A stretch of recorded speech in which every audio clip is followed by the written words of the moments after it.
Hello and welcome to Scrappy Dogs with Boatin Blake, the new show where me and Boatin Blake pick our favorite underdogs in this week's college football slate. Blake, let's explain a little bit how this works. So we're going to pick teams. If they win straight up, that's 3 points. If they cover, that's 1. If they lose and don't cover, that's nothing. At the end of this, what do we have to do? What does the loser have to do, Blake? So a classic Boatin Blake loser bet, which is beans on toast, started with the FA Cup final with Chelsea and Arsenal, my team beating Arsenal, and it's just an infamous bet because, look, it's not, or no, I was about to say it's not the worst thing in the world, but beans on toast is absolutely one of the worst combinations in history. I don't want to eat it. Bobby's ate it once, and I want to get one more up on him, that he has to eat one more plate of beans and toast, and that I've never tried it before in my life. I would love to have that as my trophy coming from this. So that's what we decided to do. Yep, and I'm just trying to even the score here, but this is a side bet away from the weekend spread.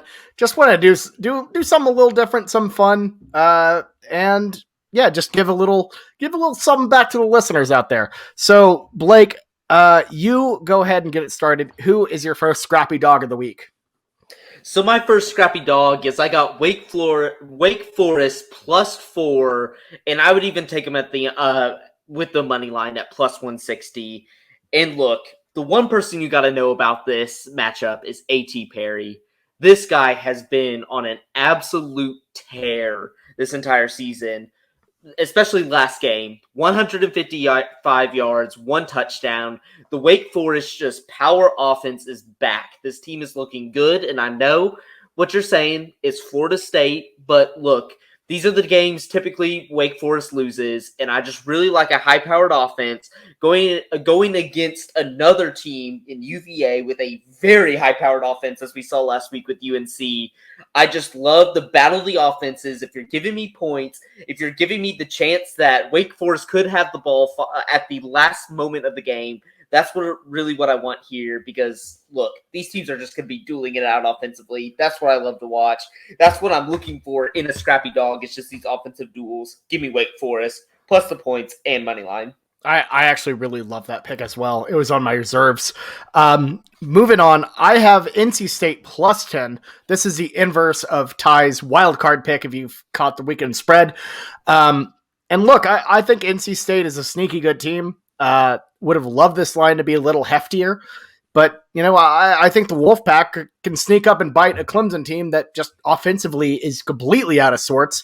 DJ Ukulele is not a very good quarterback. That offense is a mess, and frankly, they should have lost to the patron saint of Scrappy Dogs, Georgia Tech, last week. They fumbled in their own end zone, just nearly gave it to the original Scrappy Dogs. So I'm going to go NC State to cover. I'd be surprised if they won, but I think they're going to cover 10 against Clemson, who is vastly overrated in my mind. I do not think they finished the ACC slate unscathed, if you ask me. So, Blake, your second Scrappy Dog.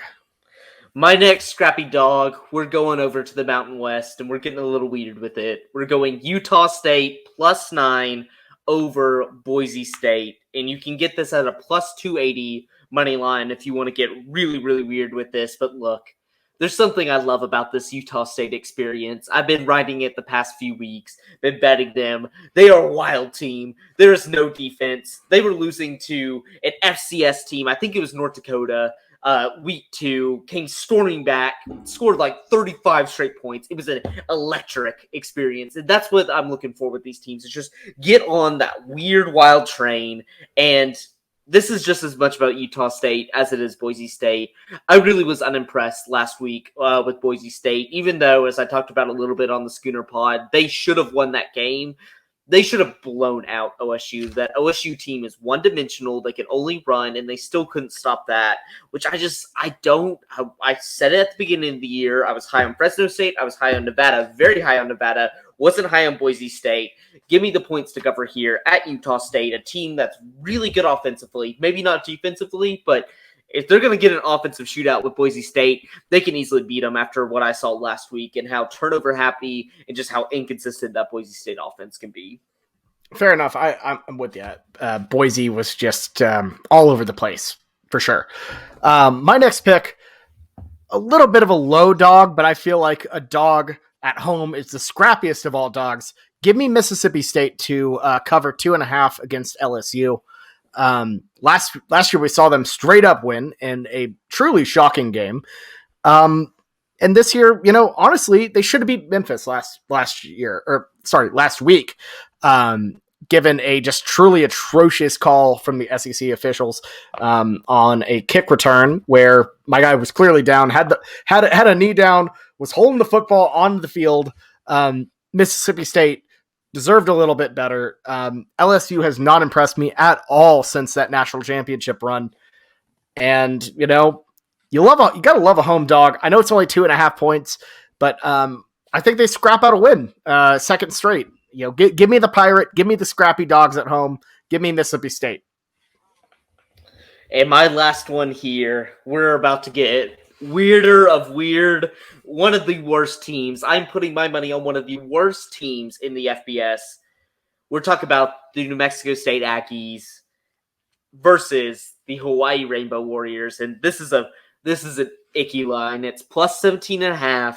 But if you want to take them at money line, if you really want to get bold, plus 575.